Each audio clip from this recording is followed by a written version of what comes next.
remember these every week. I remember, but 314. 314. That's what we're going with. On vacation in Pinehurst, New Hampshire. My brother G Dubs. North Carolina, New Hampshire. That's way off. Holy shit, I didn't even have a drink today. Cheers. What is this? Tequila? Tequila. Just a glass full of it? No, some salsa water and a little lemon. That's good. That's good. How was the drive down? Long. Did you do it with just you and your girl? Or did you have the kids in the car? No, it was me, Elizabeth, Kelly, and Janine. But I drove the whole way. We stopped once. Well, we stopped once for gas, and then another time we were gonna go to this diner. Akam recommended. It was a 40-minute wait when we got there. So we had a diner where? In what was it? In Virginia. I forget the town, but it was in Virginia. He looked up along the route where to stop for food. It was right off of the highway, and it was supposedly like a good diner. He wanted like a good breakfast. So we stopped there, but it was a 40-minute wait. Obviously, we weren't going to do that. It was going to set us back. So we found this the wrong move from the beginning. It was a Peruvian breakfast place. In Virginia? Virginia. The only Peruvian family in Virginia? Well, they had lunch. It was like a dinner place, but they served breakfast there. We went there, and the fucking food was horrible. We all popped a Pepsi at AC after that. And we fucking just continued, and we bought ginger ale and kept going. That was breakfast. Now, you got out of work for... with a special circumstance, or hopefully they won't listen to this. You're supposed to have some sort of head trauma. Well, they don't know G-Dubs. Yeah. I mean, I'm going to put it on the stage name. I'm not going to put your real name on it. Yeah, fucking, I'm out with a concussion. You got CTE. Yeah, no, I took a bad spill on my bike, and I have to be out of work, so I didn't want to stay home and waste the time, so I figured I'd just come here. Did you not have vacation days? No, I haven't been there. Because of the union that I'm in, you have to be there for a certain amount of time to get your vacation. I haven't met that period yet, so. How do you make it in the union? I feel like I always should have a union job. I made that shit by luck many years ago. How's it luck? Don't you have to pay somebody off? Usually, yeah, that's how it works. You know somebody to get you in. But honestly, it was right timing for me. I knew somebody who worked in a kitchen at a hotel, and he knew somebody who had a position open in a different department, and one of the kids went on vacation. Some Polish kid went on vacation, took vacation time, called from Poland and said, I'm not coming back. And the summertime is the business hospitality, so they needed somebody quick. They offered the person I know the job. He was collecting SSI at the time or something like that, so he couldn't make but a certain amount of money. Otherwise, they would have cut him off, and he didn't want that. So he stood in the kitchen washing dishes, and he slid me into this other position. Because they needed somebody so quick, I kind of sold myself to the guy who gave me the interview. That was like, it was my first real job. Yeah. And yeah, I've been in that shit since. I always wish, like the job, like the guy, how does a guy have a job and he's still getting disability from the government? How do you get both? I want that free money, son. Exactly what he said. He fucking took, he was one of these guys who was fucking getting a bunch of medication for a while, who probably didn't need it. So he was just doing all of that, and you don't make with a certain amount of money, and then they don't cut you off. So you have to, I think, if I'm not mistaken, at the time, he couldn't make more than like $800 a month or something like that, or $850, something like that. Otherwise, they would have cut him off. Do you know how much they were giving him from the government? Like, what kind of government checks he was cashing? I don't know how much he was getting. No, I don't know. People get pissed about that, like, oh, people are on the dole. I get the sense that most people that take money from the government tend to need it. I would say it's people act like it's like more than half the people on welfare are just ripping the government off. But I got to imagine, like, getting on welfare is a bitch. Like to jump through all those. Like, you don't just go and say I want money from the government. They hand it to you. You know, it's a process. It's a process, but it's also the circumstances of living. Like I honestly think more people are on that shit than they need to. There's certainly people cheating, but I don't think it's 80% of the people on it are taking the money because extra money. You know, like I think the majority of the people that are on it need it, but there's always going to be cheating. Yeah. I mean, like with the stimulus package for COVID and shit, something like half of it was stolen. Yeah, well, but that was mostly by corporations. It wasn't even individuals who stole it. That's because that shit was super sweet. Like I got in on some. You were stupid if you didn't get in on it. Well, no, I don't want to name names, but I have friends who took those PPP loans for like $80,000 and didn't pay it back. I mean, I just went on unemployment. I just got the regular unemployment, but even that I had to fight for. I had to like file an appeal with the judge to prove that I worked the year before. I wrote that shit out to the last day. I took all the fucking stimulus packages that came through. I was qualified for. And I didn't have health insurance at that time, so I jumped on Medicaid. That was the first time I fucking ever took government assistance. Man, I didn't even think about getting on Medicaid, so I fucked that up. I got on Medicaid. Somebody put me on. They were like, "Yo, get on it." You know, and you're not taking advantage. Like, you need it. And it was the first time I actually needed real, because it's real. COVID, son. Like, yeah, COVID is out, and I'm like, yo, I need fucking. Yeah, if you need a respirator, you can't afford to get on when you're dead, son. I'm fucked up. Or I'll be paying for the rest of my life trying to pay that money I know. back. So, I know. yeah, Like, that's one thing about it too. Like, I don't feel bad about taking government assistance, like, for the pandemic, because I've paid hundreds of thousands of dollars in taxes when I was working. You know what I'm saying? Like, it would take, because I was in a high tax bracket, they're taking 40% of my money. Yeah. Every year. It's like, yo, fuck that. Like, that money's coming back to me. Like, even when I left my last job, I resigned. So you're not supposed to be able to file for unemployment. Yeah. But I did anyway. I told my boss, I'm like, approve it. Mm-hmm. You know, it's my fucking, like, I've been paying into unemployment for years. Like, you know, I never took out of it. Yeah. So I'm going to get my, whatever, $500 a week, you know, for 26 weeks I or whatever. definitely started thinking more that way now. Before I used to be like that. I used to be like, man, fuck that shit. Like, my toes work, my fingers work, like, go to work, you know? But now it's like, so many people fucking get over and you're like, yo, I want some of that too. Like, I put my time in. I've worked my whole fucking life. Exactly. I put my time in, you know, like. You're not going to get it back in Social Security. I still have more time to work. Exactly. I'm not going to get it back. We're too young to get Social Security, and it's going to be gone by the time we retire. So you might as well get it now. And also, like I said, like, corporations take more in subsidies from the government than any individual could ever possibly take. I mean, like, something like, I don't know, something like 40% of farmers' income comes from tax rebates from the government. Mm-hmm. It's like, why the fuck do they get a tax rebate and I don't? Because I'm not a farmer, I don't get tax rebates. What the fuck is that about? Like, my job's worth less than this asshole in Iowa farming corn or whatever. Maybe. I mean, those motherfuckers are feeding us, son. They're keeping us alive. Nah, we man. need them. The oil companies get subsidies. Everybody, like, all these major corporations get subsidies. It's like, why not help out the people, like, directly, instead of fucking giving it to them? They have this, like, you know, and I'm a business-minded guy, right? I've been doing that shit for most of my life. But they have this idea that, like, oh, if you give tax breaks to the corporations, they'll hire more people and invest in more jobs, and they don't.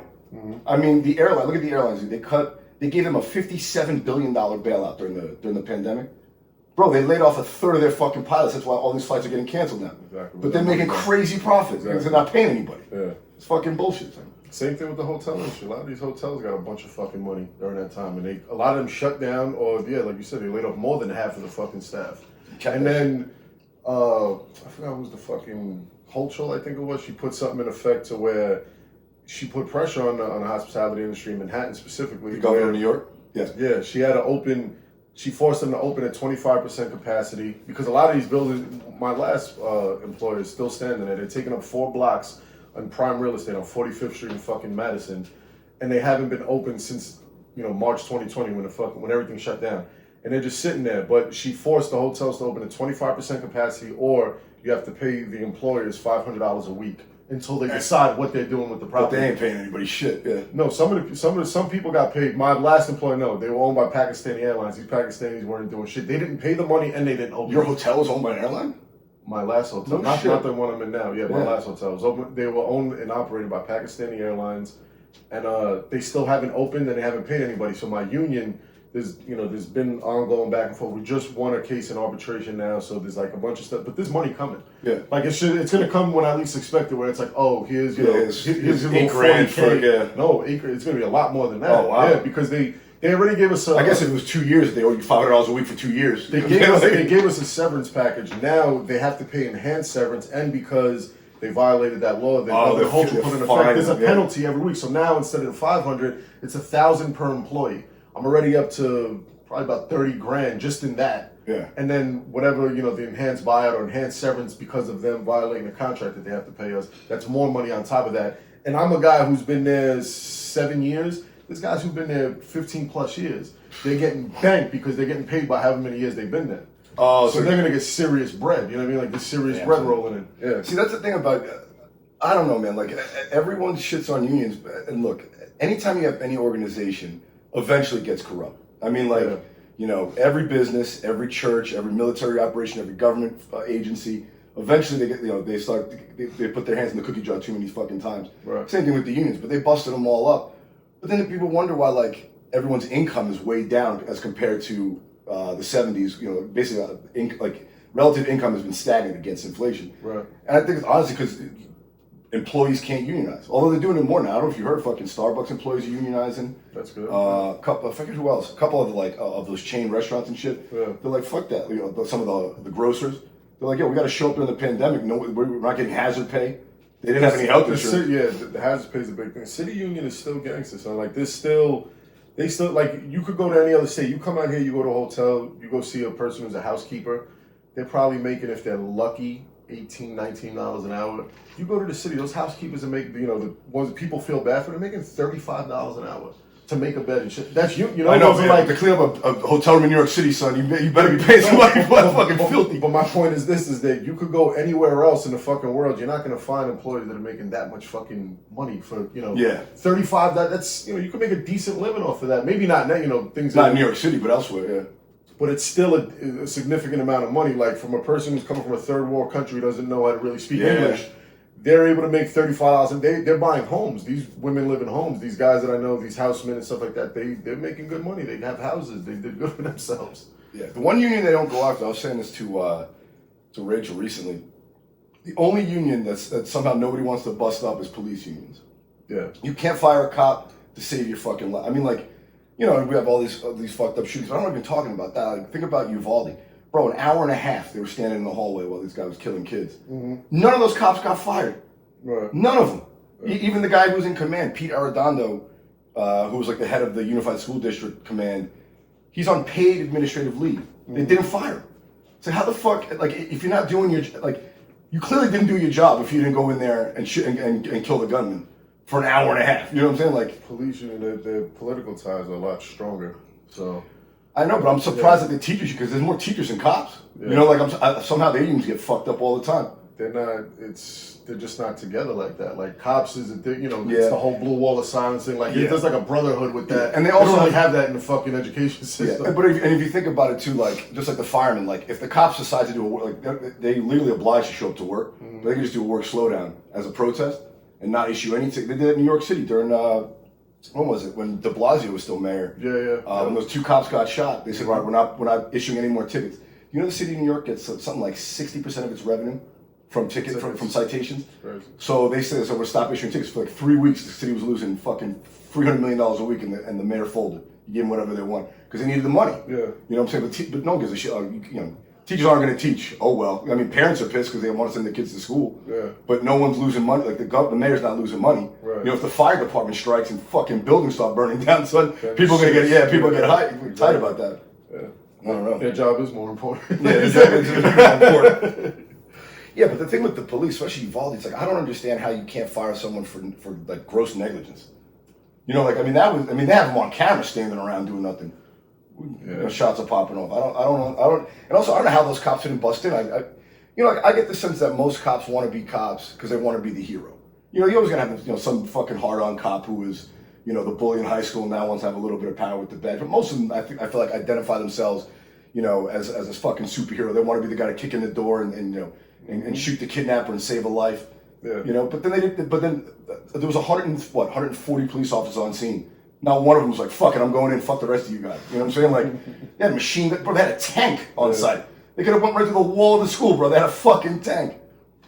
It's crazy, son. I don't know too much about that story, but yeah. Well, no, I read, obviously every school shooting is horrible, but what made that one different was just how fucking bad the response was. The guy was in there for an hour and a half, you know what I'm saying? Kids bled to death because of that. It's fucked up. Shooting in a school for an hour and a half, that's great. It's wild, son. And what's crazy is that these people still get a trial. That's what I'm saying? How many millions of dollars they wasted? Yeah. But look, I get that you want it that way, right? You want to have a fair trial. Not necessarily. It depends what it is. Like, there's certain things that everybody should just agree on. Like, all right, we'll just put him out back and fucking put two in his head. Well, no, I think you should have a trial, but I think they should use the death penalty far more frequently. Because some guy like that, having him sitting in jail for the rest of his kid's 20 years old. Well, you're wasting everybody's time for what? This was the guy in the school.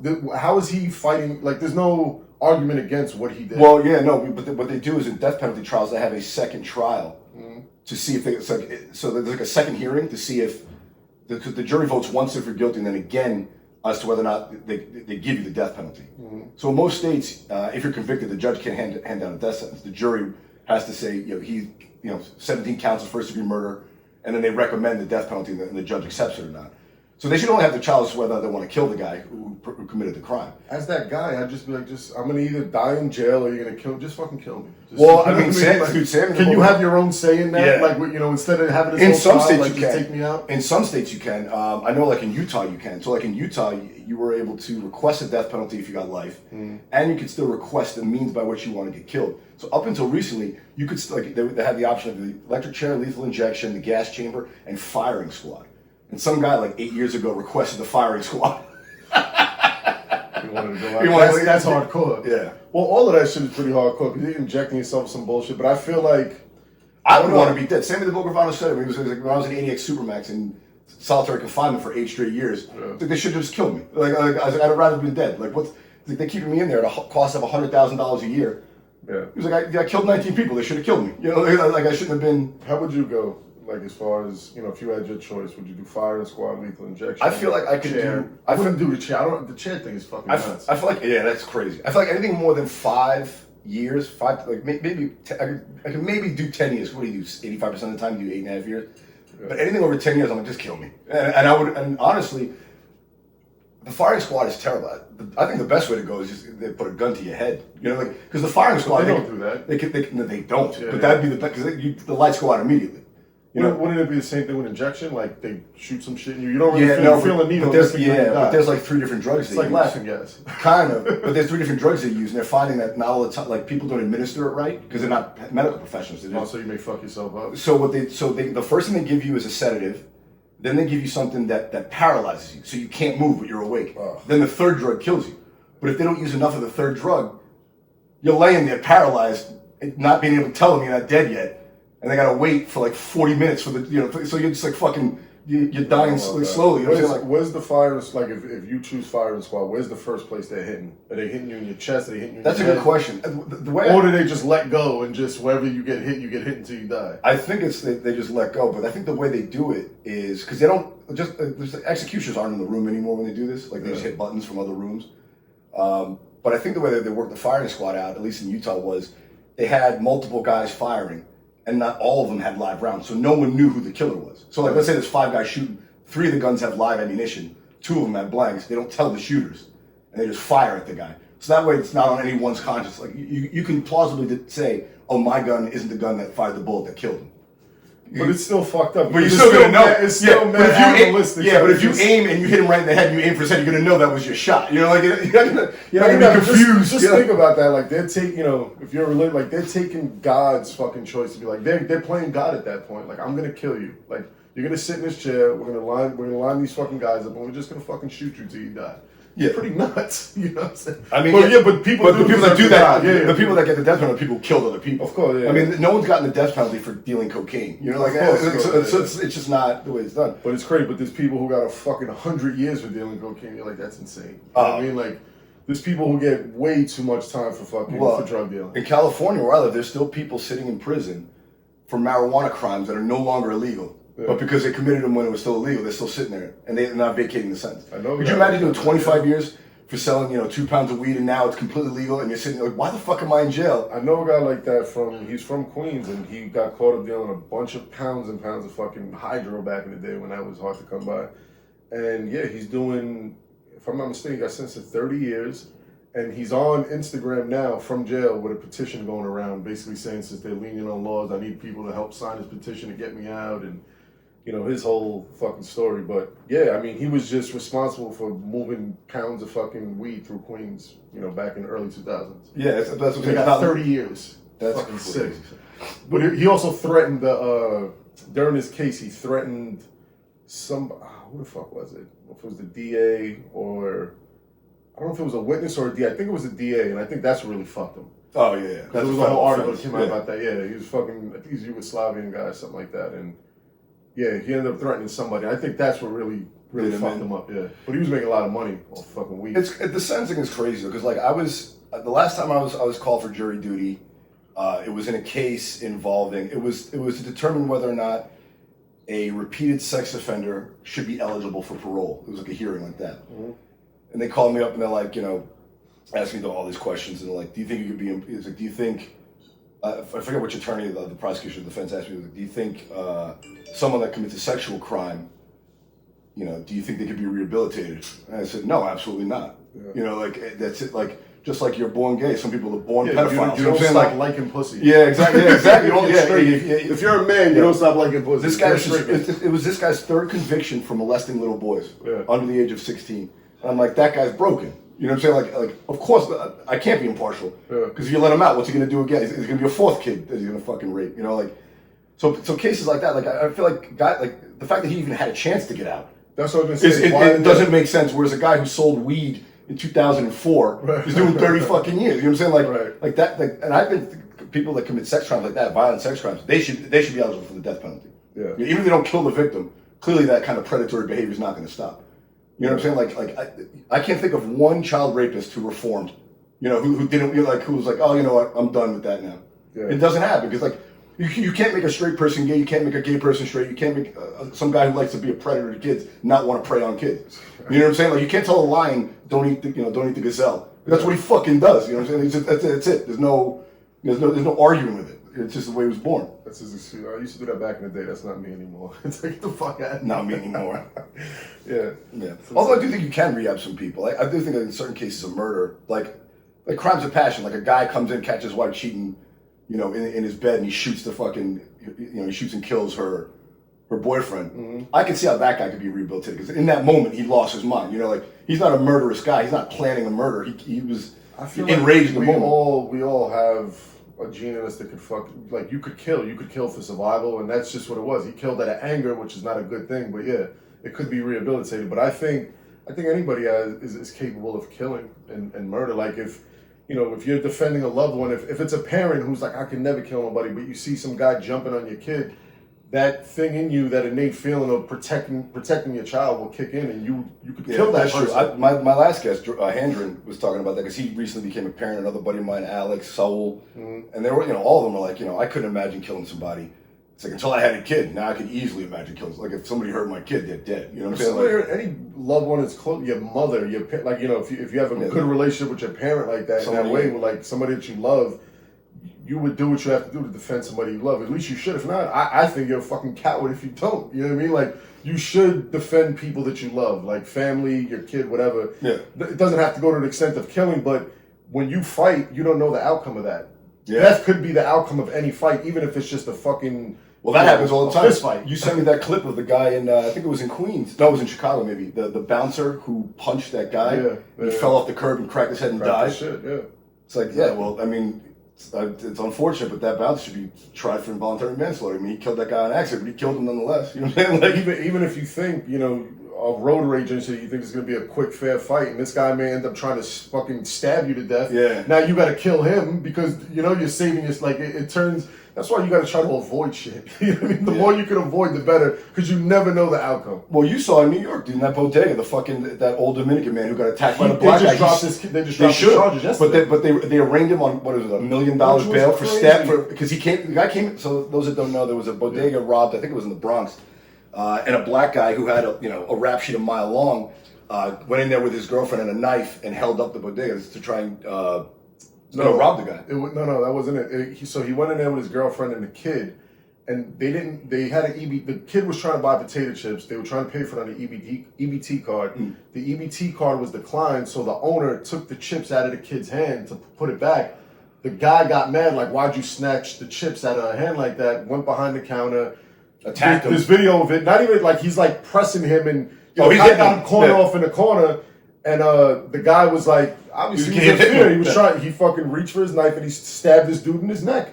And it was like, and then they sent him to Rikers Island. I'm like, this guy's a hardworking guy his whole life. He's never been in handcuffs. Yeah. Now he's sitting on Rikers Island for $1 million bail. Exactly. That was probably about 2 weeks ago. But yesterday the story just came out. They dropped the charges. So he's released. They dropped the case. And yeah, like that's how it should have went because that was fucked up. Once you went behind that counter. That's it. It should be off. That guy should be able to blow your fucking head off. Exactly, yeah. This is my store. You're in my space. I didn't fucking hurt your kid. I didn't punch your kid. I took my merchandise. His girlfriend stabbed him in the middle of all this, too. He got stabbed a couple times. Exactly, yeah. But of course, they got a statement from her. She's like, "Oh, that's unfair." You know, well, why they killing a black man? It's like because he was robbing the place. She should be arrested too.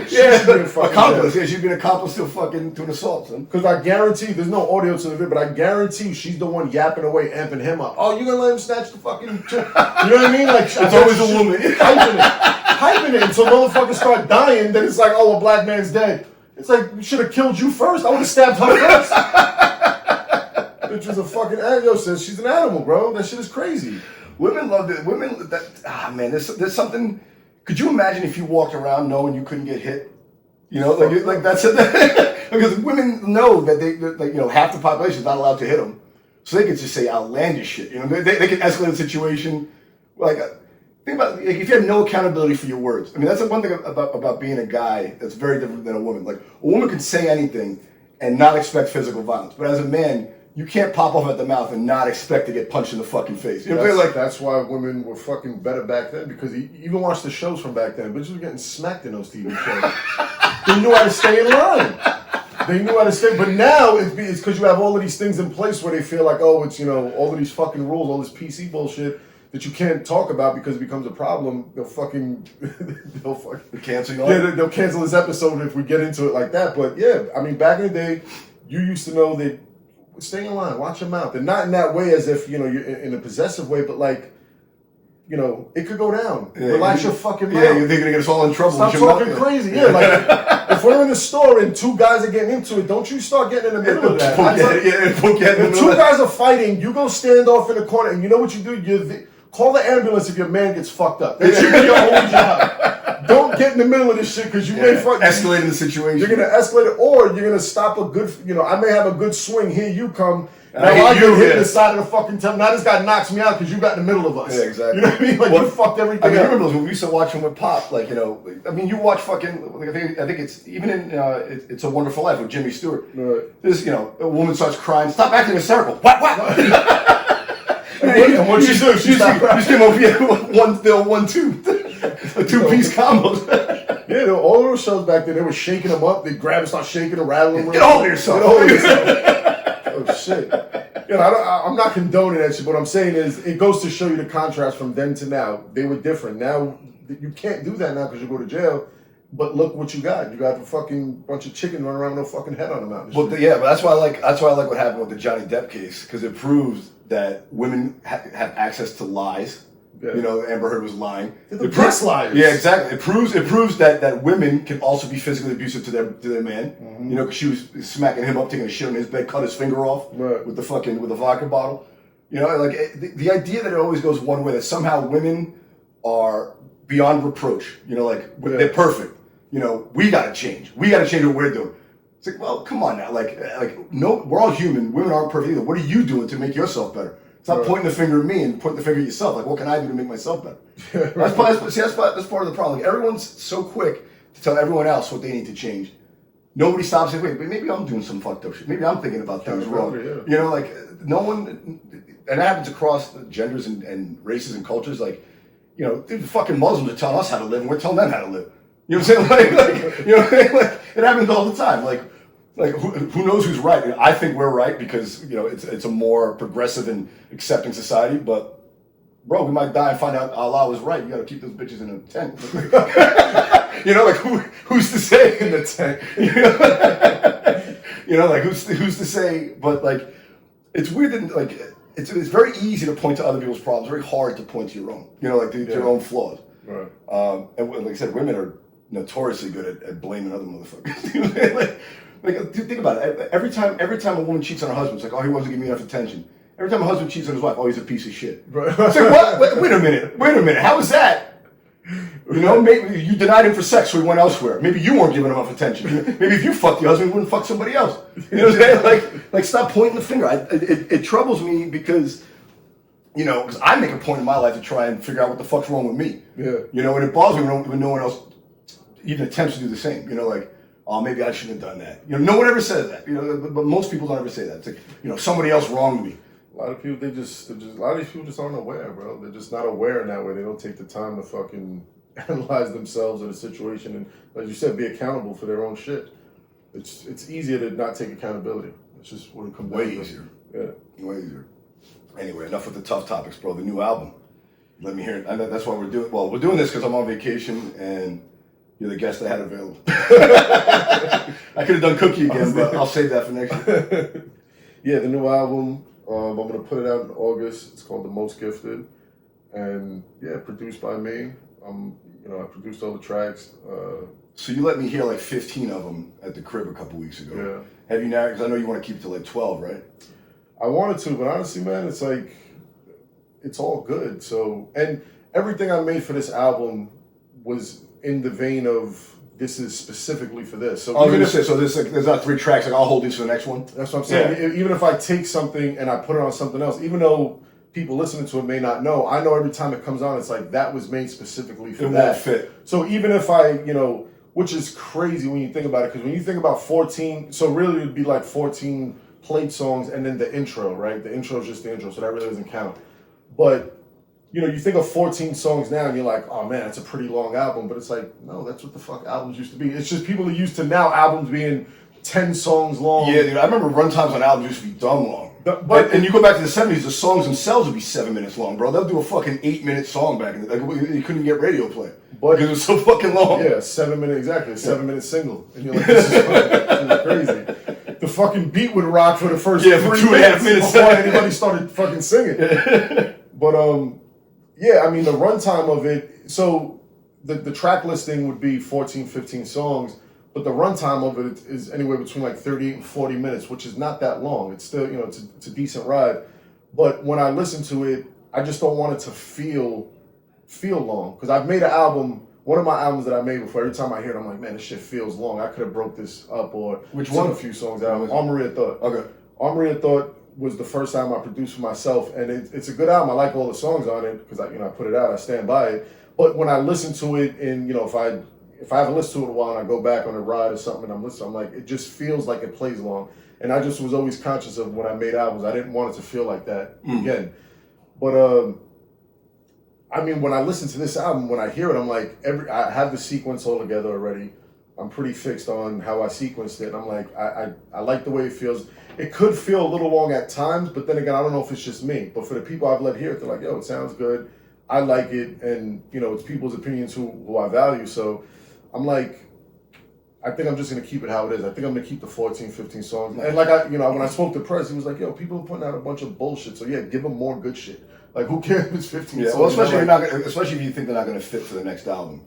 They definitely won't. And I was going to ask you that too, because as a comedian, comics, we put together a set list and you move around your jokes to try and get the set list to flow better. Yeah. When you write songs, do you write them in the order in which, like, do you start like, oh, this is going to be the first one, or do you just make them and then like, all right, how can I move these around to fit into the album? No, so the only ones that work like that for me, and they don't necessarily end up as the first song on the album, but I know when I'm going into an album, this is the first song that I'm going to do for this album. Okay. It may not be the first song on the track listing, but it's the first song for the album. Okay, so you do move them around. Yeah. That's flow. I get that's the sequence part of it. So the sequence part for me is always what is one of the most important parts that I feel like is lost now because people listen to most of their music and shuffle. So they'll either which is crazy. People listen to an album and shuffle an album, or they'll just take the songs they like the most off an album and put them in their own playlist. Yeah.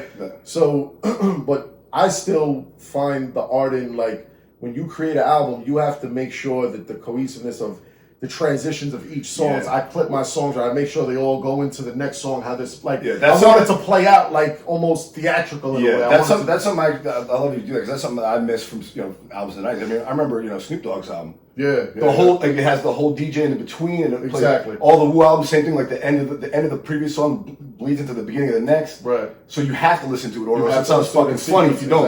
It sounds funny if you don't. So, which is funny because it's like that way with jokes. Like, I spend a lot of time moving it around in the set list, and even when I write a new joke, it's almost like not a completely new idea. It's like, oh, that's funny, and it'll go in between these two perfectly. Right. I sort of when I build my set list and do my jokes, it's always there's a narrative.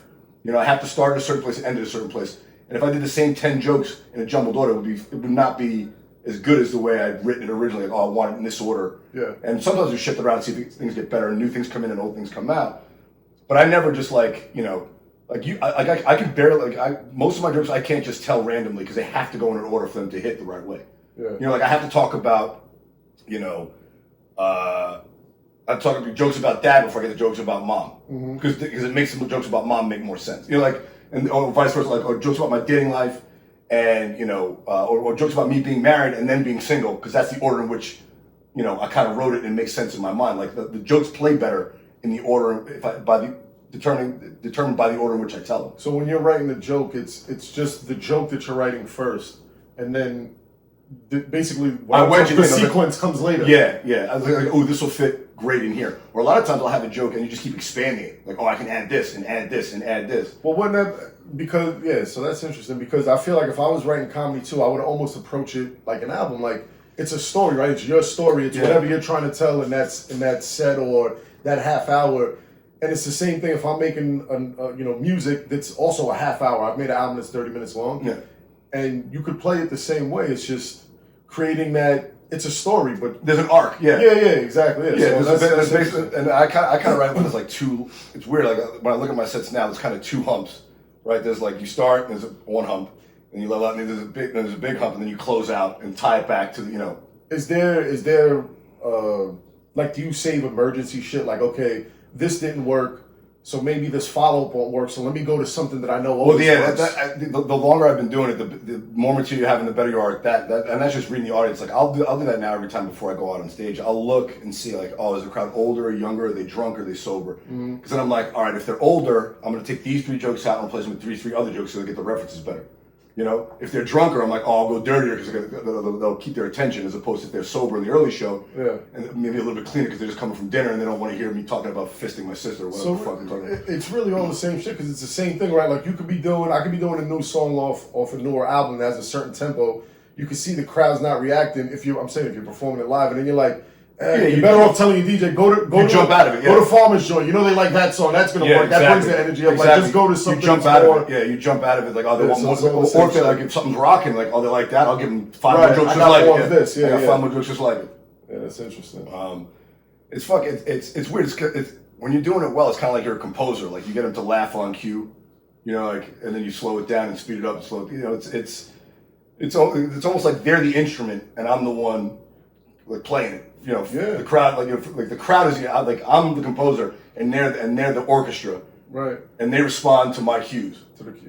Exactly. When it's really rocking. Well, that's when it's rocking poorly. It's you're out there like, what the fuck? You guys listening? Like you guys alive? But that's what I'm saying. Right? That's also an MC, right? Like the mic controller. Like you're on that stage, you're controlling that mic, you're dictating the crowd because you're reading it before they see it. You know what I mean? Yeah. It's the same thing. Yeah. So, but once you have, I think what helps with the live performances, once you have enough things in your toolbox, you'll always know how to work the fucking room. Yeah. Because you have the time already. It's different when you're just coming out your first year and you're trying new things. But as you said, if your toolbox is full and you have enough shit in your discography, you could make any room work. I feel like. Yeah, I mean, you'll never kill like you're killing. Like you can make a bad room okay. You're never gonna make a completely dog shit room rock. But you like. I said to Jeff and other comedians, like other professionals have been doing it for 15 plus years, like Jeff, like when they bomb at a higher level than when I bomb. You know, they bomb with more grace. Like they still get laughs. It's not like their normal show, but they're still getting laughs. They're still professional, still delivering hits. You know, like. But what is it? Is it the town that you're like? What makes a dog shit show? Like that's the hardest thing to understand. I mean, it's like group dynamics. What makes a mob a mob? You know, like a group of people can sit in a room together, but they don't form a mob. What you want to do when you're up there is make them all laugh in unison and sort of come together. And it's hard to tell. Like sometimes you go out into a room and they'll be drunk, you're like, that's gonna be a fucking mess, and they'll be awesome.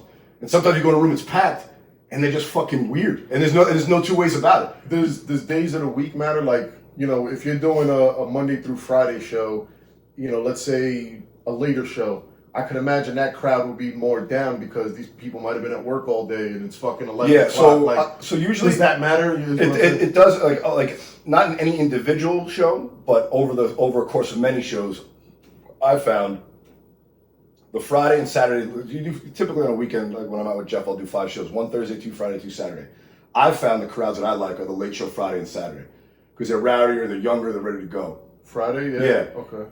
And even though the shows might be a little bit thinner because it's a late show, Jeff usually prefers the earlier shows because they're more attentive. the rooms are more packed, and and his style of humor appeals more to that.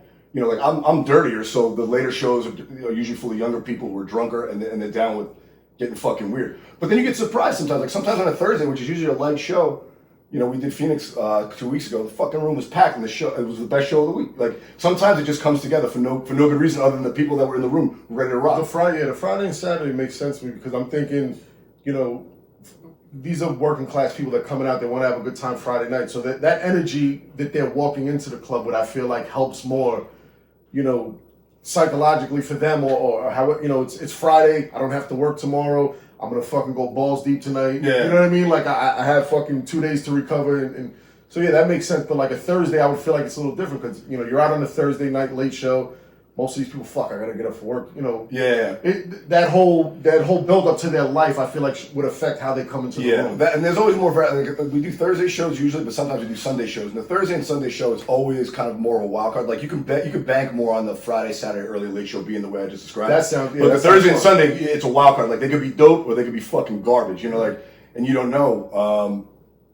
Sunday shows usually they're a little more uptight, but I found sometimes that's what on Sunday shows I'll do a lot more of my religious jokes. So I'll trash church a little bit more because it's Sunday, and I figure if they're coming out to a comedy club and they're not going they're not going to church, or if they went to church, they don't give a shit. They're not at the club at night. Right. So I'll hammer the church, and that usually works. Like I'm figuring these are the godless heathens who don't give a shit. Like if you're a real Bible thumper, you go to church, you have dinner at 2, and you're in bed by 4. Right. You know what I'm saying? Like they're not out at the comedy club on Sunday. Club and you're not home for fucking Sunday dinner. You're a real piece of shit. Yeah, exactly. You're an animal. You're an animal.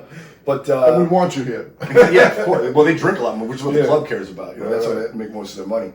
But I've also found too lately, fucking older crowds are better than younger crowds. Because you stop caring more the older you get. You're just letting loose. We did shows in Sarasota at McCurdy. Shout out to Les McCurdy, great club. I mean, the average age of the person going for all the shows must have been 65. All fucking retirees.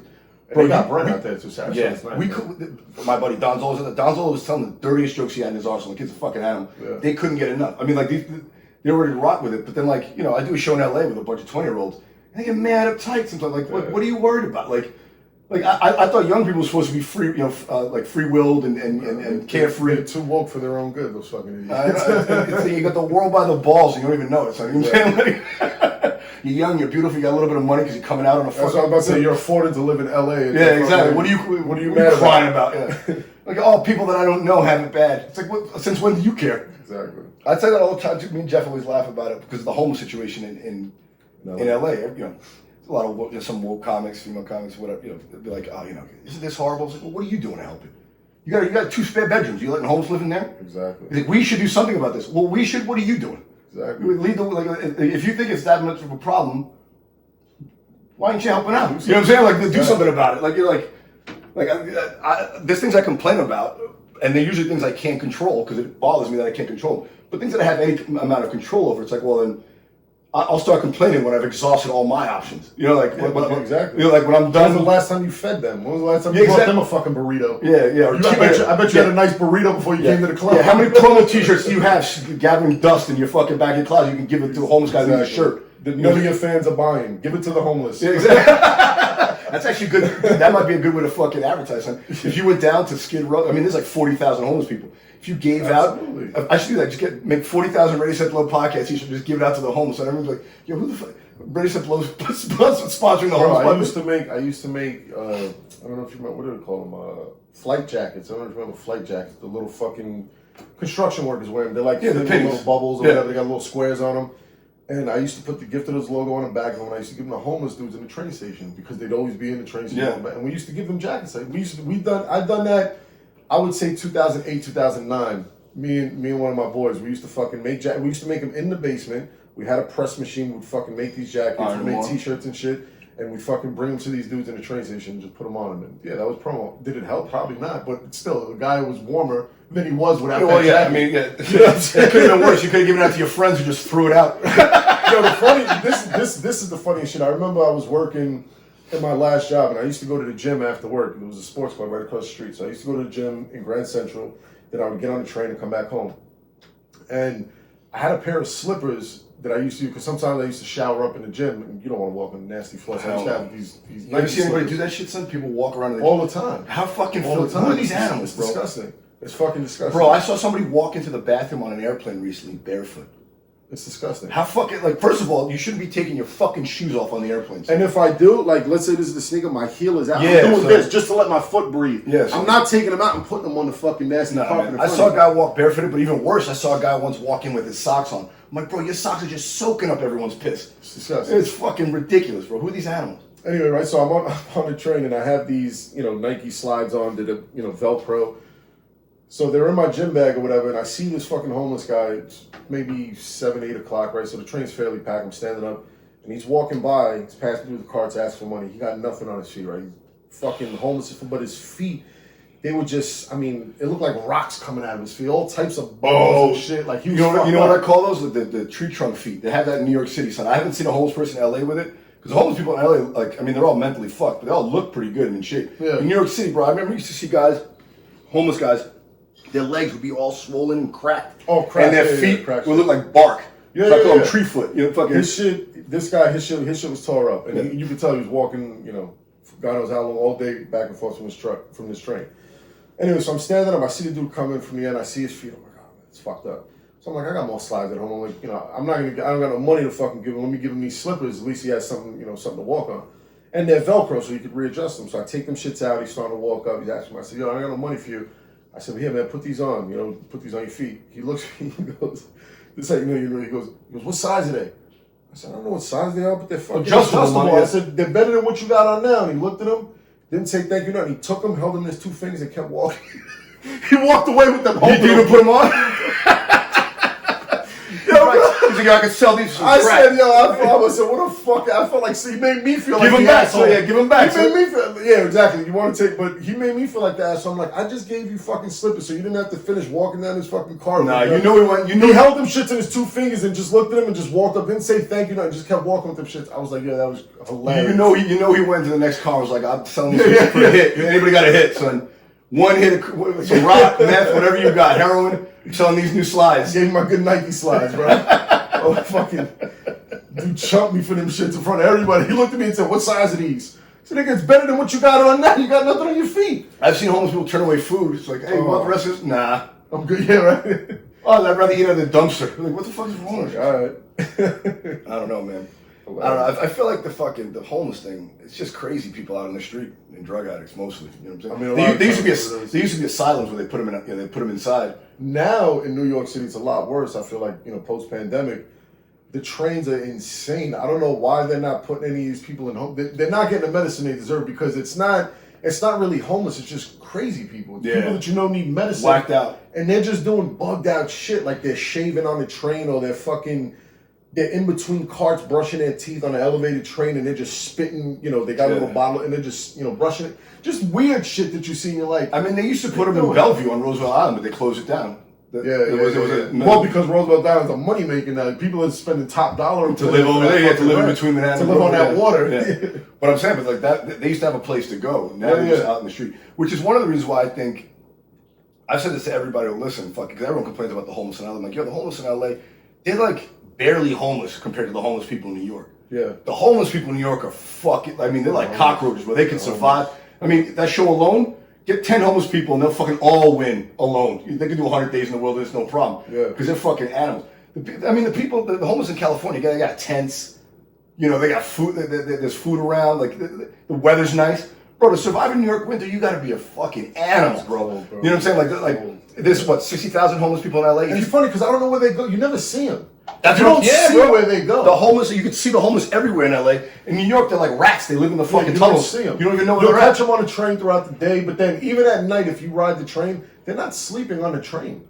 They're not on the fucking train. And it's fucked I think they're living in the tunnels like the rats, dude. Ever since the defund the police shit and all cops are bad thing, bro, you don't see a police presence anywhere on the train station. Like they just don't exist anymore. They do not exist. They used to be their bread and butter, son. They used to be their bread and butter. Not no more, bro. Not no more. You don't see them. I don't see them, and I take the train a few times throughout the week, bro. You don't see them. You do not see them, and the shit that people are getting away with now, like these tourists are scared, bro. These fucking, I'm not even gonna call them homeless because they're really just mostly crazy people.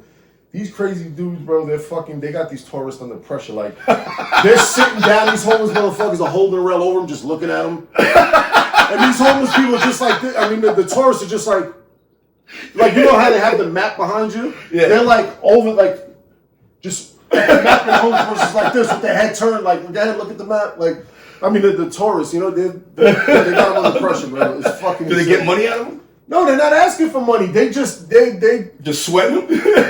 They're just on them. You know what I'm saying? Like, they don't want money. Like they're not talking. They're not talking. They're just there, and the tourists are just like, holy shit! Like, what is going on right now? Yeah, bro. I do that all no bullshit. Probably twice a day because I drive for Uber during the day. I'll pick up a it's like a British family in a nice hotel on Sunset Boulevard, right near me in West Hollywood. You know, at the Pendry, fucking beautiful hotel. Yeah. And I'll see the destination. Oh, Hollywood Boulevard. They want to go to the Walk of Fame. Like, these fools are in for a fucking for a rude awakening, for a bro. nice treat. Yeah, I'll drop them off and they look at that. Is this it? Yeah. I'm like, yeah, it's the Walk of Fame, bro. There's human shit on the stars. Oh, yeah. There's guys. There's 1,000 fucking people pretending to be. Like, you'll see a guy like pretending to be Spider-Man, but he'll be wearing like it's a homeless crazy person. He'd be wearing like a 12-year-old child's Spider-Man costume, begging for money and shit. I'm like, are you sure we're in the right place? I'm like, yeah, get out of my car. Yeah. You see the stars on the floor? Yeah, you see, this is where you wanted to go. Yeah, that's it, right? They're like, yo, this is a fucking combat zone. I'm like, yeah, son.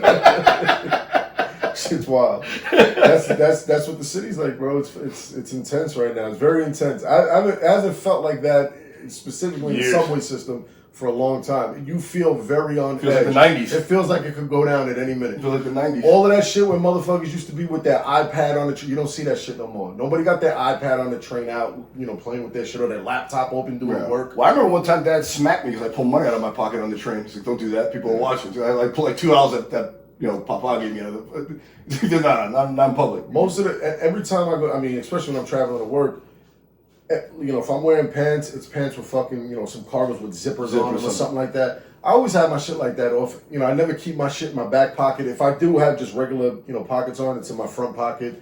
Or, you know, if it's wintertime, I keep it in my hoodie in the zipper pocket. Yeah. Because I'm just always ready for something to go down. And I think like that, which is fucked up because I'll get on a train and say, if something goes down and if I'm scrapping, I can't have my important shit falling out my pocket. I gotta be able to run. I gotta have my phone, shit. Yeah, I gotta have it zippered up somewhere. You know what I mean? And if I have a book bag with me, the only thing that's there is, you know, my lunch or something, my water bottle, or you know, my little coffee fucking cantina that I'm bringing to work or something like that. Yeah, but like I don't keep nothing important in that book bag because that book bag may have to be left behind. Well, I tell people that people don't realize that too. Like you know, it's especially like you know, politicians trying to blow up the increase in crime rate, and there is an increase, but people forget it's still like in our lifetime, it's still not even close to how bad it was back in the day. I mean, like now there's like 500 murders a year in New York, bro. In 1992 there were 2,300. You know what I'm saying? Like it was way worse, way more deadly. Yeah. And people forget how good we had it. You know, like compared to old times. I mean, you see videos of New York in the 70s. Place looked like fucking Fallujah. Blown out buildings and shit. Well, like you said, even going through the 90s. Like I remember New York in the 90s. I wasn't a teenager then, but I was old enough to remember those things and being on a train and mom keeping you close and stuff. Like it was just. Well, how many times mom got mugged on the train? She got mugged fucking half dozen times in my lifetime. It hasn't happened since. Took her train the whole life to work. You know what I mean? Thank God now she doesn't have to do that shit anymore because it. I can't imagine the subway to school. You know what I'm saying? Like, could you imagine? Can you imagine any parents and their kid on the train at 12 now alone? Before I was taking the subway to school, I would take the subway 9, 10 years old down to Chinatown with my friends and stuff like that. Like I was taking the train way before I was taking the train to school. Yeah, because I was always outside. Yeah, running around. At a young well, the thing is, they just let you out. Like you just have house keys. You come back at night. You know, you just be gone all day in the summer. It was just. We were latchkey kids at some point. That's what I'm saying. Point, Ma had to go to work. Yeah, and you were hell off on your own. And they would call. Ma always tells us to Liz, like, she would call you or fucking Kelly and be like, "Where's Jesse?" He's like, "He's outside." He's like, "What do you mean he's outside? Go get him." Like he left. He's outside doing your thing. You know what I mean? I'm outside. Like people are just fucking. But that's what it was. Like a long leash. We had a long leash. Yeah, that's actually one thing I do miss about talking about back in the day. Like you used to be able to just leave the house and no one knew where you were till you came back. So. You know what I'm saying? Like there was only a landline. It's like, where's like we just gotta wait. That's I remember, I joked about that on Twitter a couple weeks ago. I was like, oh man, remember the days you go for a pack of cigarettes and never come back? Like just no one knew where you were. Yep. By the time you got back, they forget about the change because you spent that already. Yeah, exactly. They're more concerned about where you were than where the fuck were you the last 4 hours? At least I got to get some potato chips. Yeah, exactly. I got to keep that change. Well, also they sent you to the store for cigarettes, sending a 9-year-old, hey, go give me a pack of Newport. Yeah, it's like, Frank knows you. Yeah, Frank he knows you're my son. Yeah, give me the cigarettes. Give me a pack of cigarettes and a 6-pack of Heineken. This is for my 8-year-old ass walking back from the store. I remember Mom gave me one of her beepers before because she was like, when this fucking thing rings, you call back or you come home. You know, like she gave me, because it was that, like you couldn't find me. I was always out. Now it's like the complete opposite. Oh. Like, you always know where I am now. Bro, like, Kelly I don't wanna shares do her much location now. with Mom and shit. Yeah. Like, I'm like, but not even that. I'm talking about just where I'm at. Like, I don't even want, like, I did so much during that time where it's just like, I just want to chill now. You know what I'm saying? Like, wherever I'm at, it's like, what is he? He's chilling. Like, I'm laying low somewhere. I'm chilling. You know, I'm not fucking I used to disappearing acts were serious back then. Like, I'd be gone for fucking the whole day, the next day. I said, where the fuck was he? I'd be in Jersey at like 12. I'd be 12 years old in Jersey with someone, and they'd be like, what are you doing? Like, you know, nobody knew where I was. I didn't know what the fuck I was doing at that time. They can't track you. Yeah, it was fucking crazy, but... How old, if you had kids, how old would they be before you give them a cell phone? That's a good question. Now it's different, right? Because a lot of these kids have cell phones already. So, Gianna's been asking for a cell phone for a while, and I'm like, ugh. How old is she? She's going to be 8 in August, and I'm like... 8? She's going to be 8. Yeah, that's way too young, I know. Yeah. But the thing is, this is the shit, right? So, even though they don't have their own cell phone, she'll always use a cell phone because they want to play the games. They want to surf they want to get on it's YouTube, social media, it's YouTube and Snapchat, and what other bullshit. Nothing with social media. She's not even down that road yet. But it's YouTube and Roblox. Roblox whatever is the big game right now, and it's Angry so Birds, whatever the fuck what's they play. great? No, that's old. You see, you're dating yourself. Exactly. Shit changes so quick. Fucking now it's a thing called Roblox, right? And it's basically, think of like SimCity, right? Like your own universe in this world where you have money to buy certain outfits and dress your character up, and you could be rich in this game, right? It's literally an ultimate reality. Yeah, people just leave reality. And you know what she asks for all the time? Robux. And I say, how about I give you real bucks? She goes, no, I want Robux.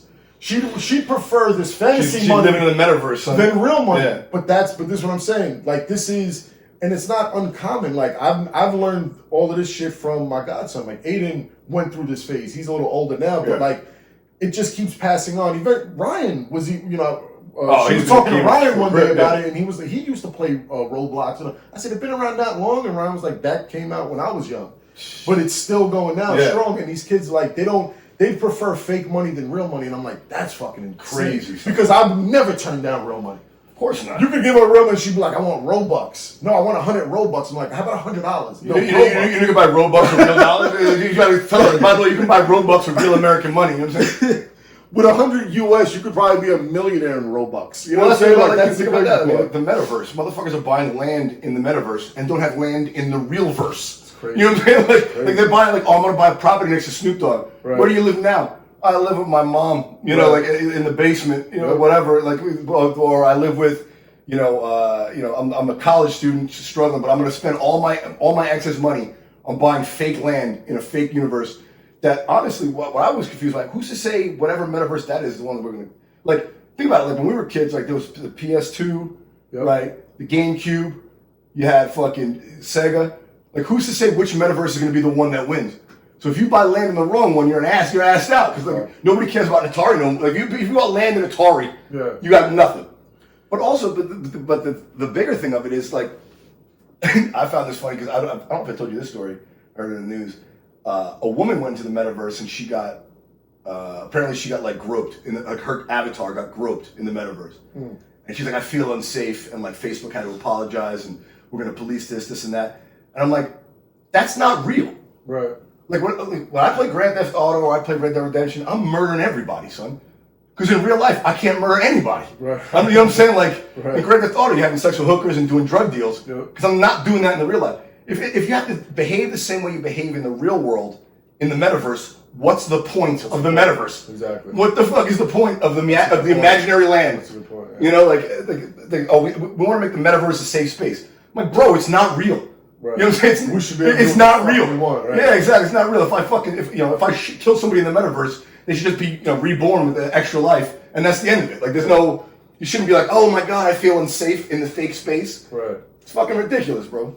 Dana White was talking about doing like a whole UFC event and creating that world. No, they're doing that now. The NBA's doing that. And I'm like, why can't I go in there and challenge one of those fighters? You know what I'm saying? It's a fake world. Like, yeah, exactly. I want to be able to punch Dana White in the face in the fucking metaverse and see what happens. You know what I mean? Well, that's actually the first application I think that might be useful for like that Web3 technology. Is they've been doing it for like Lakers games. Like they have cameras courtside that project the game to people on VR that aren't there, but it's like so you have to pay like $25, but you sit courtside, and when you have the headset on, you see it's the whole shit. Yeah, we have that makes sense. There's one in the next room. Yeah, I know exactly, but that makes sense to me. Yeah. Like that seems like a good use for it. They've had comedy shows where like they have a fake audience and have Europe. That's crazy. The comic has the headset on, but they also have one where the comic is just surrounded by screens, projecting the people that are sitting there with their headsets on, watching it. And they have different avatars, like a giraffe will be watching you laughing, because they can pick whatever avatar. But I get the live performance aspect, like, if I could watch, the Super Bowl from midfield, or from Tom Brady's fucking helmet in the middle of the Super Bowl, that would, I'd pay $20 to watch that shit. POV from a player's Yeah, exactly. Watch it knocked around. that would be kind of dope, you know what I'm saying? But then, like, the idea, like you said, like, I'm going to build Sim City in the metaverse, and I want it to be just like the real world. Right. I'm like, what? Then why start it? Then just live in the real world, son. Exactly. You're already here. You're going to pay $100, $200 for Oculus to go live in the fake world when you're already living in this. I just feel like all of that shit, son, is a sick rabbit hole. Like, I don't want to go down that space. I don't want to deal with a metaverse. I don't want to deal with an alternate universe. It's hard enough dealing with real life. So this universe is tough enough, son. You know what I'm saying? Like, I'm pretty worn out with this universe.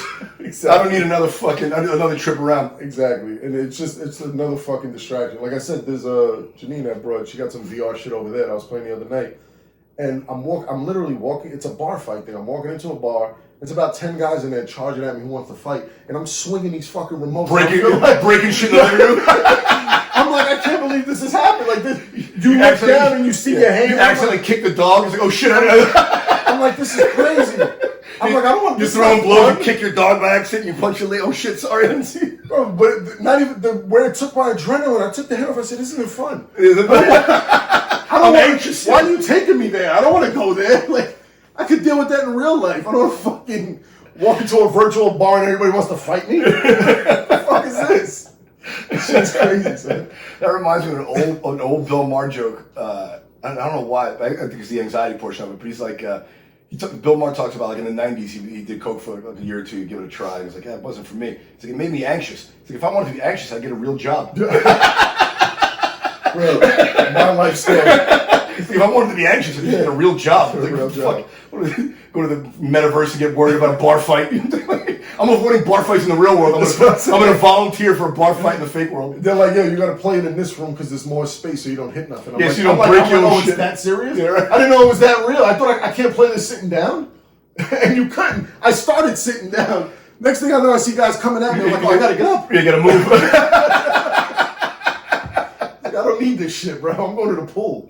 I got a pool in the backyard. You want to do this right now? Well, it's the first time I put on Akems a couple years ago. And it's like, it's the one where you're falling off a building. Yeah. Why? I'm going to fake suicide in VR? Like, why do I want that? Well, I don't want to kill myself. No, thank you. If I wanted to do that, I'll go on the roof. Yeah, exactly. I'll experience it once. That's it. I'm going to relive that fucking thing over and over again.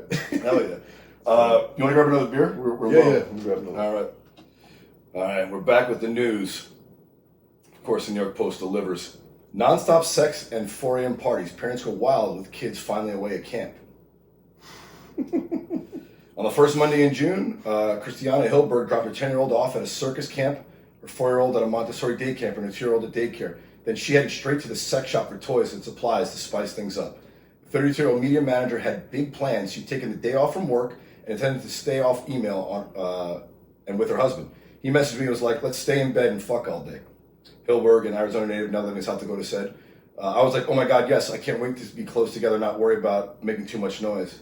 It's a full day of rejuvenation. It's the first time the couple has had the house to themselves and take full advantage since the pandemic. After years of limited childcare by the pandemic, camp is in session and full-time nannies are back on payroll this summer, and parents are cutting loose, indulging in sex, drugs, and big nights out with their offspring. Big nights out without their offspring. We've had some couples that come in, ask for lap dances, and they'll tell me, listen, our kids are with the babysitter or they're away at camp, and we're just here to have a good time. So apparently, last month, blah, blah, blah. So apparently there are now adult day camps where people go to, that parents go to fuck while their kids are away at their actual camp. A day camp? Do they have to, Like the kids do they are pay for this? Yeah. No, the parents I'm talking about. The parents, like, they pay for this camp? Yeah, it doesn't say how much. Why would you pay for it? You could just stay home and fuck. Well, oh my God. So I guess they're having sex parties is why. I'm sorry, I'm reading. Oh yeah, they're I'm swinging. reading ahead. They're swinging. Yeah. What? The thing about this article that made me stop and think was, could you imagine? I mean, like, if you can't get away from your kids for 2 years, how do you keep your relationship alive? And I feel like that's an undersung part about having kids is like, if you have kids and you're married, keeping shit fresh with your wife or your husband is going to help the family. And not enough people do that. Yeah. Well, that's what I'm saying. I think they're not being, like, you know, if you're fucking mother and father and then your kids in the house, like, yeah, mom and dad gotta fuck. That doesn't stop the kid, you know, the kid, I understand not fucking, you don't fuck in front of your kid, but like, the kid does its own thing. It happens. Some people get wild. The kid does its own thing throughout the day, and then, like, yeah, you could still fuck. You may not be able to let loose as much as you want to let loose, depending on how big your house is.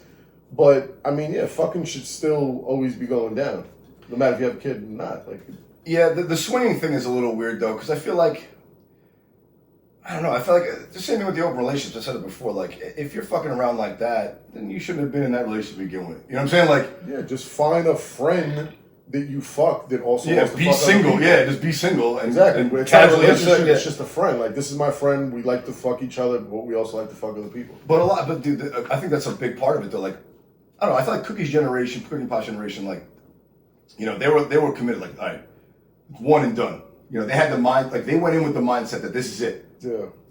Whereas, you know, every generation after that, like, oh, you know, divorce ain't so bad. So if it doesn't work out, I'll call. Like, everyone that gets married, in the back of their head, they know, if I don't really like this, it's going to cost me a lot of money and some pain, but I can walk away. Yeah. You know what I'm saying? I don't think for a second Cookie and Pop ever thought they were like, this is the better, you know, like they believe the vows, like, for, you know, better or worse. But it also has to do with. Quick. My bad. It What's also. the password? I'll tell you. I'll bleep it out. Alright, bleep it out. My birthday, 82588. Okay. Fucking what was I gonna say? I mean, I also think at their time too, like, we use them as a fucking, you know, as the example, but it's hard to find that. Like, that's, you know, it's hard to come across that. Like, I feel like they knew early on that, like, you know, this was the perfect storm, so to speak. Like, they were very good friends. They liked being around each other. There's people who get married going into that where they're dealing with, like, basic shit of, like, oh, she still gets, you know, mad when I want to go have a beer with the guys, and they then they put it to the side and act like it's nothing, but then they still marry the bitch, and it's like, all the signs were there before you married her. Yeah, or women will do the same thing, like, oh, you know, I don't like that about him, but I'll change him. I'll change him. Yeah, you know what I'm saying? Like, why would you want to marry someone that you have to change? Exactly. Like, even the like, oh, I'll fix that. Yeah. It's like, no. Like you wouldn't, like, most people don't, you don't buy a car with 2 flat tires. You know what I'm saying? Like, and all, you know, like I'll get the car, but I'll fix that later. No, you fucking fix it before I buy this shit. All of those signs are there, which is going to tell you that divorce is in your future. I feel like if you ask Cookie and Pop that, they don't. You ask Cookie, like, what didn't you like about Pop? And she'll be like, I can't really tell you. Like, I think she said on a podcast, like, you know, or at least she says that when she speaks with us, like, she can't tell you anything that really bothered her about him. You know what I mean? Or like vice versa. He'd be like, I don't know, like, she was fine. Like, they have nothing bad to say about each other. Yeah. Most people don't go into their marriage with that. You could.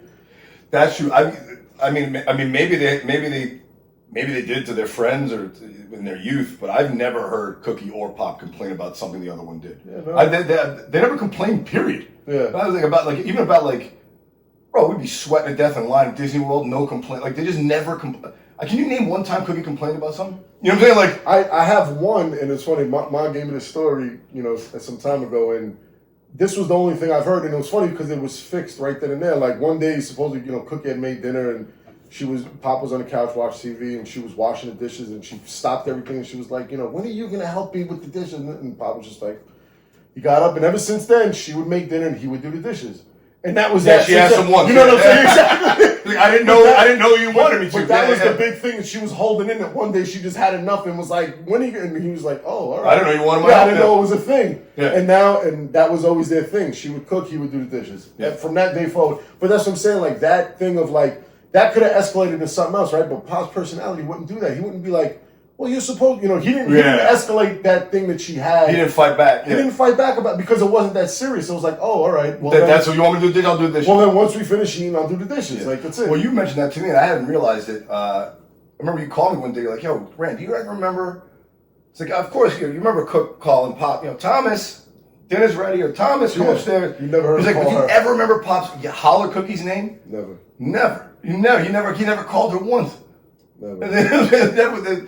Hey, come down here. Hey, come. None of that. And it's funny because I asked Mom about that. I think after I asked you, I had to ask Mom. I bet she didn't hear that. No, and she said that was a thing that her, Kathy, and always used to say. Like that was like a thing that you would never hear Pop call her. Like that was like a. And it's funny because I don't know why it hit me that day. I was thinking about something. I was doing laundry actually, and I was down the thinking basement. about it. And I was just like, man, I never heard Pop call her. And I asked Mom. She said, no, that was always a thing that they used to say. Like.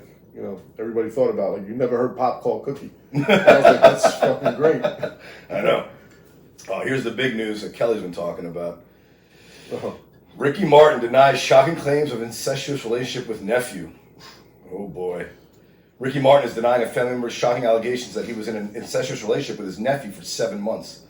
The singer's lawyer, Marty Singer, said in a statement Friday that Martin never had any kind of sexual or romantic relationship with his nephew. The statement continued, unfortunately, the person who made this claim is struggling with deep mental health challenges. Ricky has, of course, never been and never would be involved in any kind of sexual or romantic relationship with a nephew. The idea is not only untrue, it's ridiculous. He says, we hope this man gets the help he urgently needs. Domestic violence-related restraining order was filed against Martin, age 50, in Puerto Rico earlier this month, but the alleged victim's name was not made public. In Puerto Rico, incest can hold up to a 50-year prison sentence. Fuck around with that over there. I mean, because it's a Catholic, it's a Catholic country, son. What do you think, Tom? Do you think Ricky Martin fucked his nephew or what? I don't know, man. I don't put it past him. Didn't he come out as being gay years ago? Isn't he gay? He is gay, but that doesn't mean he fucks his nephew. No, it doesn't. A lot of gay people don't fuck their relatives. Listen, I don't put it past these people, bro. I really don't know. It was funny. I know Kelly was going crazy about the whole fucking few days we've been here. And I don't know, man. I can't call it. I mean, see, the weird thing about incest too is even if I don't know someone as a relative, and I find out they're a relative, not even that. It immediately turns off. Like something about I think, and it's actually been proven through anthropological means for going back years. A great book, Sex at Dawn, talks about how every society they might have different views on monogamy or having polyamory, or in some cultures.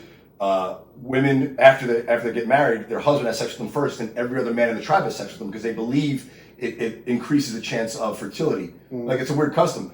But in no tribe, in no society across Earth in the beginning of time was incest allowed or not heavily punished.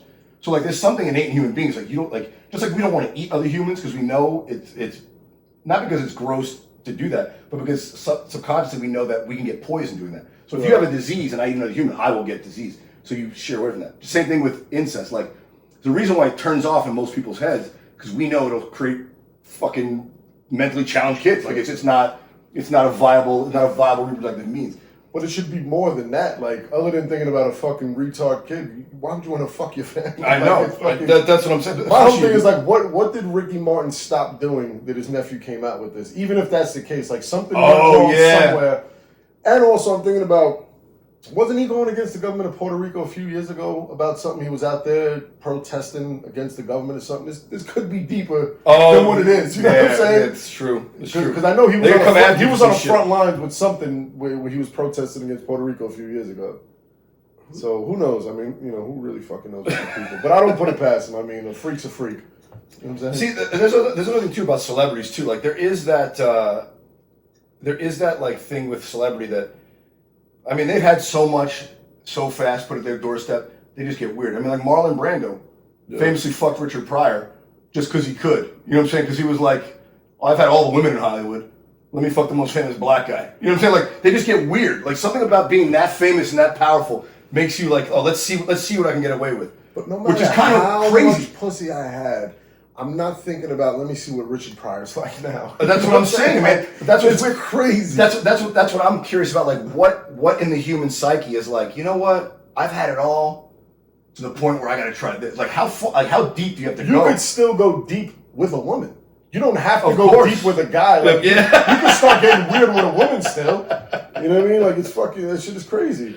Or beyond that, even if, he's already gay, so you could go deep with men. You already took it to that level. But now you want to go with family? Like, I don't know. That's fucking... Shit is wild. It's too much. It's too much. Let's see. We're trying to find the last one here. See, sometimes they just get fucking... They give you real news on the New York Post, and I don't like it one bit. I want some bullshit. I want to hear more. I want to hit some... I want to hear more about sex parties while the kids are gone. Yeah, exactly. Oh, here we go. I don't even know where this is going, but it's great. It's great. It says, a Florida woman thrown from wheelchair when Southwest staffers refused to push her is now paralyzed. She threw herself off the wheelchair because nobody wanted to push it? Here, a disabled woman in Florida claims Southwest Airlines staffers refused to aid her in going down a jet bridge in a wheelchair and that she suffered catastrophic injuries after falling over. The Broward County suit asserts that Gabby Asseline, 24, who suffers from a muscular dystrophy disease, was traveling from South Florida to Denver in February when she asked for someone to push her wheelchair down the corridor. The suit contends that a Southwest supervisor at the Fort Lauderdale airport declined her request and she was forced to negotiate the jetway on her own. It says, oh shit, sorry. They always get you with that fucking clickbait. It said read here was different. It said Ashlyn was thrown from the wheelchair before landing on her head and is now paralyzed from the neck down. She started a GoFundMe page to help for her medical care. Of course she did. She can't speak. She has a tube down her throat. Dude, I mean, she's fucked up, son. Yeah, but she threw herself. Self-inflicted injury, so she tossed herself off the fucking wheelchair. She's an idiot.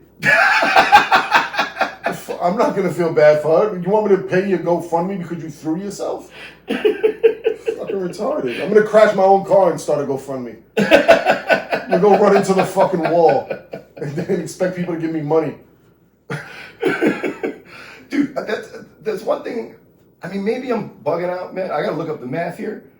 But when you go to a parking lot, and don't get me wrong, like I'm, God bless the special needs and the handicap and the challenge, physically challenged. God didn't bless them, but go ahead. No, God bless it. They're fucking, they're still here, son. You know what I'm saying? Like, bro, if I was in a fucking wheelchair, I'd be dead yesterday, son. Yeah. You know what I'm saying? If I couldn't use my arms and legs, I'd ask you to put a pillow over my face. Yeah. Smother me.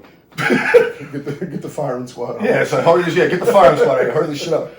But you go to any you go to a grocery store parking lot. There'd be 8 handicap spaces up front, always empty. I feel like the amount of handicapped spaces doesn't match the proportion of handicapped people in the. And my favorite is at the gym. I'll pull into an LA Fitness in LA. There'd be 10 handicapped spaces up front. Mm-hmm. I've never seen one person in a wheelchair in the gym. You know, that is if you're physically capable enough to go to the gym, you should be able to park like everybody else. You know what I'm saying? Like, They have an elevator that takes you up into my gym for the wheelchair accessible. I've never seen not one wheelchair or any disabled needs person come out of it. It's always people who I just see at the gym every day come out. I'm like, you lazy fuck. You fucking you went to the gym. Yeah, you came to the gym to take the elevator to the gym just because you think it looks cool to have the elevator door open up and you're in the gym now. Yeah. It's like you're a fucking idiot. Yeah. Like, I don't get that. And also, like, if you have a physical special needs like that, usually you go to professional physical therapy at a physical therapist's office with a trainer. You're not in the gym doing squats. You know what I mean? Taking up a bench. Yeah, you done with that rack? I'm gonna do pull-ups with your fucking with your wheelchair strapped to even the seatbelt to get that extra weight. That's hilarious. And I made a joke. Put your little belt on your wheelchair. Yeah. Well, and it's fucked up. I mean, even having this conversation, people would say, "Oh, this is an ableist conversation because we're able-bodied." Mm-hmm. But I thought about it, I was like, all right, well then, if something is ableist and you want to cancel it, then let's cancel fire escapes. Because every fire escape assumes you have arms and legs to climb down. We should tear them down. It's unfair that able-bodied people are allowed to escape a building and non-able-bodied people aren't. This is funny. I never even knew that was a thing, an ableist conversation. This is just a funny conversation that we're making jokes out of real-life situations. Like, that's all it is, right? Like, I didn't even know that I would be labeled an ableist for saying that because I have an able body and I'm joking against somebody who doesn't. I just think that's funny as hell. And if you don't think it's funny, you're an idiot. Yeah. Like, that's what I think you are. You're a fucking idiot if you don't find that funny. And that's the other thing, too. The idea of ableists puts down the people who do have a physical problem. Like by saying, oh, you're that makes you less than. Yeah. Like say, you're ableist. That means that you not being fully capable in your body are less than me. Like, just that assumption that calling you think you're better than me. It's like, no. By you saying that, you are saying that I'm better than you. I didn't think I was ableist. You thought I was ableist. You thought I thought differently of myself than you. You're a human being, I'm a human being. They should make fun of us for having to stand all day. Hell yes, you know what I'm saying? Hell yes. There's mad jokes that they're missing against us. Bro, they get to cut the line at every amusement park. Exactly. You know what I'm saying? They're always seated. Exactly. They get on the plane first. It seems... Napping is way easier. Lamping, son. Just nap. Yeah. Put your little head on your shoulder and go to sleep. You're done. Dude, and also, here's to show you how he said lamps. You lamping. And here's to show you how it doesn't count. Stephen Hawking, the most famous crippled guy ever, the most famous disabled guy ever, with Lou Gehrig's disease, he left his wife for his caretaker. He cheated on his wife, even though he can't move his arms, legs, and he can't talk. He had an affair with the woman who was giving him his nursing care, and left his wife, divorced his wife for that woman. So a guy who can't talk without a robot voice, who can't move or be fed without someone's help, even he cheated on his wife. Can he still get an erection? That's apparently he could because he fucked his nurse. Like, the guy was, he seemed pretty fucking able, and he also discovered black holes. He seemed pretty fucking able to me. Yeah. He seemed more able than I am. You know what I'm saying? Like, his life achievements far surpass mine. So how am I the ableist? He seems like the bad dude. I didn't cheat on my wife while in a wheelchair. You know what I'm saying? Like, when it comes down to it. That's fucking funny. I don't know, man. That's it. We did it. Hour 25. We're done. You want to promote the album one more time? Yep. Give your social media. Socials at GDubs, GEEDUBS. Giftedhoods.com is where you get all the merch and follow the music and stuff. And yeah, The Most Gifted. The album's coming soon. Check all the previous albums on every streaming platform that's out there. How many you have now? 7? 6? Something like that, yeah. I got a lot up there. There's a nice discography up there I started my production, all self-produced shit from 2013 forward, all the music you hear me on from 2013. So was it the first 2 albums weren't fully produced by you? And then the third was? Or was it the second one? So AM Shift, Armory of Thought, no, not Armory of Thought, sorry. AM Shift, Preface to Disaster, and Hands on Ice, which was produced by J Love. And those 3 albums. And there's an album, my first EP that I don't consider because, not that I don't consider it exists, we have hard copies of it, but it's not on streaming. I took it off streaming platforms. But yeah, those 4 projects weren't produced by me. Anything after that was all produced by me. Nice. All right. So follow him at GDubs, at Gifted Hoods. Obviously, go check out the new album. I'll repost it on my social media. Follow the podcast at Ready Set Blow Podcast. Follow me at Randy Valerio. We'll be back next week with a new guest and some more bullshit. But that's it for this one. We're back to vacation. Time to get in the pool. What time is it? Time to get in the pool. Yeah, it's 10 o'clock, son. All right, guys. That's it for this time. Peace.